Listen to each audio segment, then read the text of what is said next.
ரெண்டாவது தமிழ் புக்கில் பாடத்தோட தலைப்பு பசுவும் கன்றும். இந்த பாடம் எங்களுக்கும் எங்கள் அம்மாங்களுக்கும் உள்ள பாசத்துக்காகவே வச்ச பாடம் நான் நினைக்கிறேன் சார். அதில் 4 வரி. நாவால் நக்குது வெள்ளை பசு, பாலை நன்றாய் குடிக்குது கன்று குட்டி, முத்தம் கொடுக்குது வெள்ளை பசு, மடி முட்டி குடிக்குது கன்று குட்டி.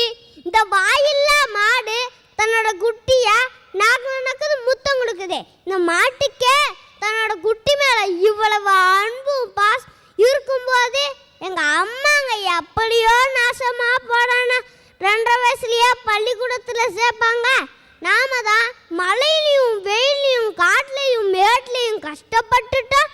நம்ம குழந்தையாவது நல்லா படிச்சு பெரிய ஆள் ஆகணுங்கிற அக்கறையில் தான் ஸ்கூல்ல சேர்க்குறாங்க. இவங்களுக்கு யாராவது ஃபெயில் மார்க் போடுவாங்களா? நாங்கள் பாஸ் மார்க் தான் போடுறோம். எங்கள் ஸ்கூல் பக்கத்தையே பால்வாடி இருக்கு. அங்கே ஒரு அக்கா சின்ன பாப்பா கொண்டு வந்து விடுவாங்க. அந்த பாப்பா ரொம்ப அழும். அதுவும் கீழே விழுந்து அந்த அக்காவோட காலை கட்டி பிடிச்சாலும் அந்த அக்காவும் அழுதுகிட்டே அந்த பாப்பா விட்டுட்டு வேலைக்கு போயிடுவாங்க. எங்களுக்கு எல்லாம் பார்க்கும்போது ரொம்ப பாவமாக இருக்கும். இங்கே மட்டும் இல்லை, நம்ம நாட்டில் உள்ள எல்லா பால்வாடியிலையும் தன்னோட குழந்தைங்களை விட்டு நிறைய அம்மாங்க அழுதுட்டு தான் போகிறாங்க. சின்ன வயசுலேயே எங்களையும் அழ வச்சுட்டு அவங்களும் அழுதுட்டு போகிறாங்கன்னா அதுக்கெல்லாம் வறுமை தான் சார் காரணம். இப்படி வாரத்தில் 6 நாளும் கஷ்டப்பட்டுட்டு எங்கள் மேலே காட்ட வேண்டிய பாசத்தை எல்லாம் ஞாயிற்றுக்கிழமை தள்ளி போடுறாங்க. ஆனால் அன்னைக்கு பாருங்க, எங்கள் அப்பாங்க ஃப்ரெண்ட்ஸுங்களோட வெளியே ரவுண்ட் அடிக்க போயிடுறாங்க. எங்கள் தாத்தாங்க ஞாயிற்றுக்கிழமை பேப்பரோட கிடைக்கிற இலவச புத்தகங்களை படிக்க உக்காந்துடுறாங்க. எங்கள் பாட்டிங்க இந்திய தொலைக்காட்சியில் முதல் முறையாக போடுற படங்களை பார்க்கறதுக்கு டீம் முன்னாடி உக்காந்துடுறாங்க. நாங்களும் காலையிலேயே படுத்துக்கிட்டு கிரிக்கெட் விளையாட போயிடுவோம். ஆனால் எங்கள் அம்மா அங்கே மட்டும் ஐயோ இன்னைக்கு ஒரு நாள் தானே வீட்டில் இருக்கோம், நம்ம குழந்தைங்களுக்கு ஏதாவது எடுத்துகிட்டு வந்து ஆக்கி போடணுன்னு மீன் கறி எல்லாம் எடுத்துகிட்டு வந்து அதை க்ளீன் பண்ணிக்கிட்டு அன்னைக்கும் காலையில் நடந்து அடுப்பங்கறக்குள்ளேயே கிடக்குறாங்க. இந்த கவர்மெண்ட்டில் வேலை செய்கிறவங்களுக்கு எல்லாம் 60 வயசானா ஓய்வு கிடச்சிரும். ஆனால் எங்கள் அம்மாங்க அடுப்பங்கிற வேலைக்கு மட்டும் சாகிற வரைக்கும் ஓய்வே கிடையாது. அவங்க செத்த பின்னாடி தான் சார் ஓய்வு. இந்த பேப்பருங்கள்லையும் புக்குங்கள்லையும் அட்டைப்படத்தில் மட்டும்தான் நிறைய அம்மாங்களையும் அக்காங்களையும் முன்பக்கத்தில் பார்த்துருப்பீங்க. ஆனால் அவங்க நிஜமாலுமே வீடுகளில் பின்பக்கத்தில் அடுப்பங்கிறதுக்குள்ள தான் வாழ்கிறாங்க. இவ்வளவு கஷ்டத்துலையும் 2.5 வயசுல ஸ்கூல்ல சேர்க்குற அம்மாங்களுக்கு நான் பாஸ் மார்க் தான் போடுறேன்.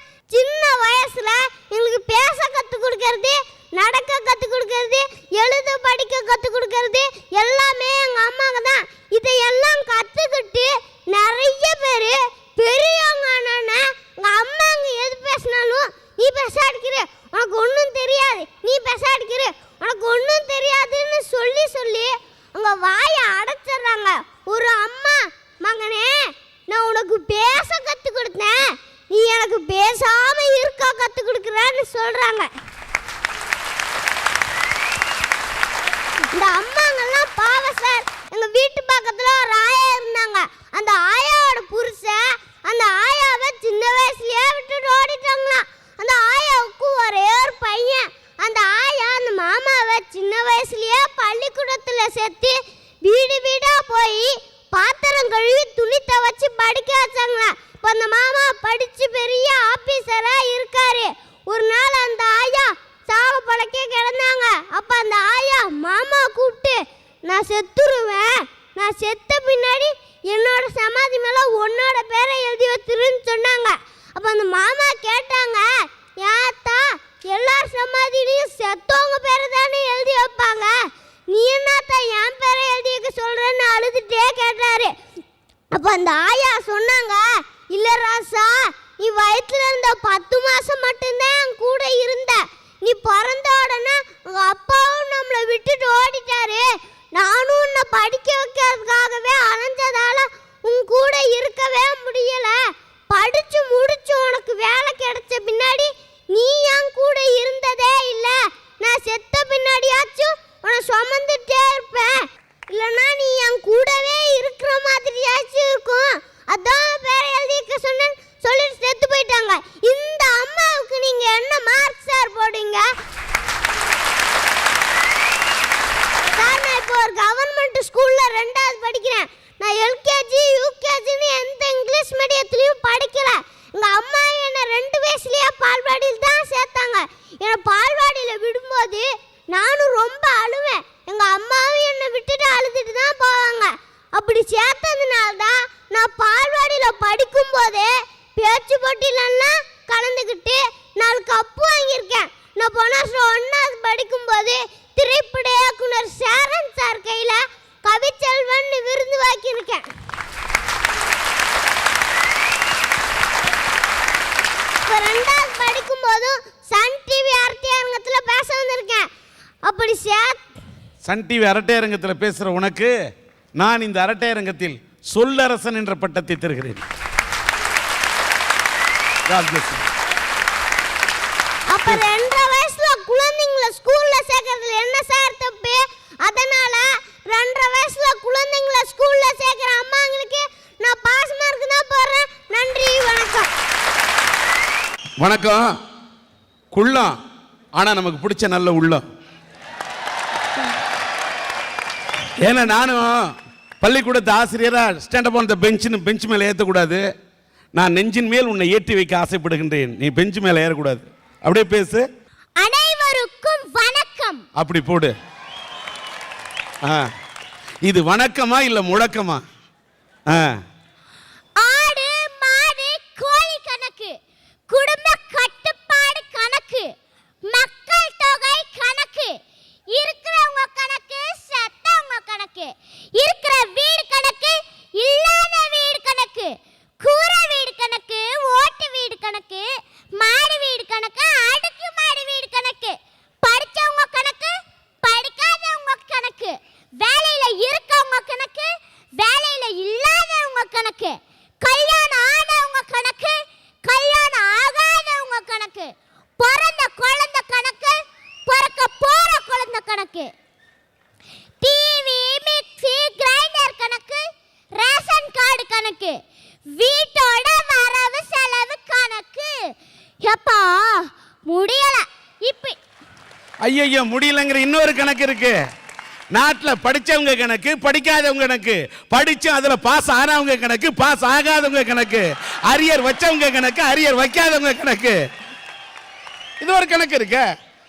காதலிக்கிறவங்க கணக்கு, காதலிக்காதவங்க கணக்கு, காதலிச்சு தோத்தவங்க கணக்கு, தோக்காதவங்க கணக்கு, காதலிச்சு கல்யாணம் பண்ணவங்க கணக்கு, காதலிச்சு கல்யாணம் பண்ணாதவங்க கணக்கு, கல்யாணம் பண்ணி பொண்டாட்டியோட வாழறவங்க கணக்கு, பொண்டாட்டியோட வாழாதவங்க கணக்கு.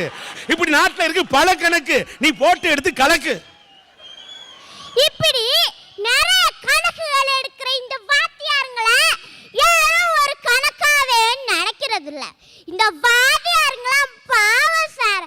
அவங்களுக்கெல்லாம் பாஸ் மார்க் தான் போட போறேன்னு நான் பேச வந்திருக்கேன். இந்த வாத்தியாருங்க காலையில வீட்டுல இருந்து கிளம்பி சாயங்காலம் வீடு வந்து சேர்றதுக்குள்ள அவங்க பாடு இருக்கே. ஐயோ ஐயோ பாவம் சார். அவங்க இப்படித்தான் ஒரு வாத்தியாரு வீட்டுல இருந்து கிளம்புறாரு. அவசர அவசரமா பஸ் ஏற வந்தா ஏற விடுறாங்களா சார் இந்த பசங்க? இந்த புக்கு முட்டைய மாட்டிட்டு அவரை நசுக்கி எடுக்கிறாங்க. ஒரு வழியா ஏறி அடம்பிடிச்சு உட்கார்றாரு. ஏறி வர்ற பசங்க சும்மா இருக்க கூடாது. அவரை கேட்காமையே அவர் மடியில புக்கைய வச்சுட்டு போறாங்க. அவர் ஏதாச்சும் பெராக் பார்த்துட்டு வரலானா அது கூட முடிய மாட்டேங்குது. இதுல பின்னாடி உள்ள ஒரு பையன் கேக்குறான், ஏ என்னடா அந்த வாத்தியார் இவ்வளோ புக்கை அடிக்கிட்டு இருக்காருன்னு. அப்ப இன்னொரு பையன் சொல்றான், காவேரி தென்பெண்ணை பாலாறு அந்த வாத்தியார் மண்டையில் கோளாறுங்கிறான். இன்னொன்னும்பா, அவன் வாத்தியார் மடியில ஏன் புக்க வைக்கிறான்? வேற எங்கேயோ பொண்ணு மேல லுக்க வைக்கிறான். அதனாலதான் புக்க வைக்கிறான். அது மேட்ரு. இப்படி பஸ்ல ஏகப்பட்ட டென்ஷன். பஸ்ல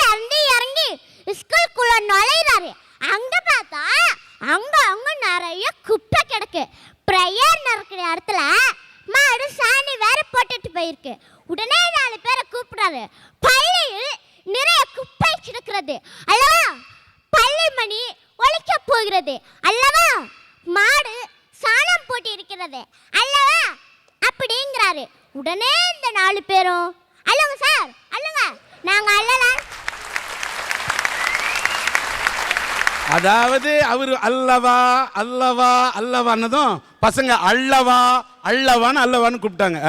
உடனே இந்த 4 பேரும் அல்லங்க சார் அல்லங்க, நாங்க அல்லலான்னு பார்த்தோம், நீங்களே அல்றன்றீங்களே, பரவாயில்ல, நீங்க நல்ல வாத்தியாரு, மற்ற வாத்தியாருங்களுக்கு நீங்க நல்ல உதாரணம்னு சொல்லிட்டு போறாங்க.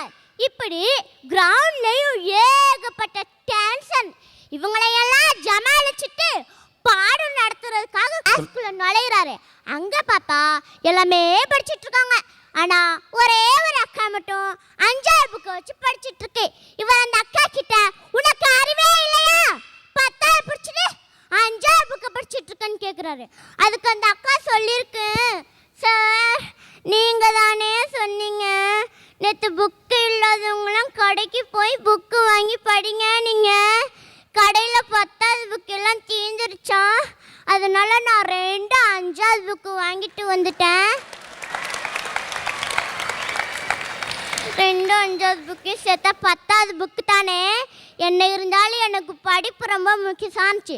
இவர் காச்சு மூச்சுன்னு கத்திட்டு, உனக்கெல்லாம் திருப்பி திருப்பி சொன்னாலும் மண்டையிலேயே ஏறாது, உக்காருன்னாரு.